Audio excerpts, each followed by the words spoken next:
এখানে জানতে পারছিলাম যখন এলডিও নিজে দিবে তখন ভোল্টেজ হয়ে যায় কি VDD, voltage down to down, হ্যাঁ। আর যদি পাওয়ার আইসির মধ্যে থাকে তাহলে হয়ে যায় বি রেগুলেটর। হ্যালো, কথা বোঝা গেছে?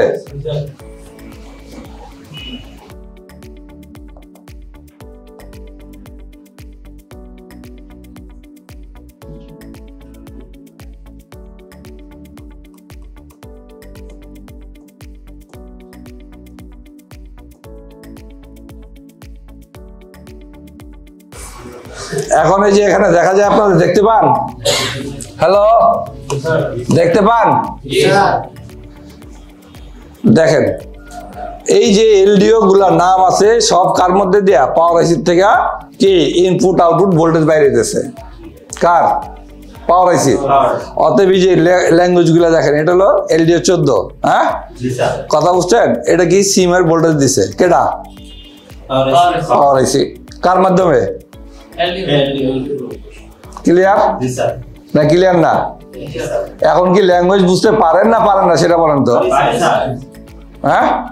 তাহলে এই সব ল্যাঙ্গুয়েজ যে বলতে হবে যে এই যে এটা কত, হ্যাঁ এক্সো মানে কি স্টেল অসিলেটর, হ্যাঁ। তাহলে ওকে ড্রাইভ করার জন্য ভোল্টেজ লাগে কত? 1.8। ক্লিয়ার? কথা বুঝছেন না বুঝেন নাই? তাহলে এখানে আপনারা এখন কি সব ল্যাঙ্গুয়েজ গুলা মোটামুটি কি পাইতেছেন না? হ্যাঁ, এখানে যেরকম দেখছে 2.05, হ্যাঁ এই ল্যাঙ্গুয়েজ গুলো বুঝতেছেন কিনা? তাহলে এখানে লেখা আছে কি 2.85। তাহলে আপনি যখন এগুলো দেখবেন এবং কি মেজারমেন্ট করবেন তখন এখানে এই সেম ভোল্টেজ আসতেছে কিনা, এটা তো ইনপুট আউটপুট ভোল্টেজ, এটা কি নকশা? কথা বুঝছেন না? তাহলে পাওয়ার এসি কাজ করতেছি করে নাই, তাহলে আপনি বুঝতে পারবেন না।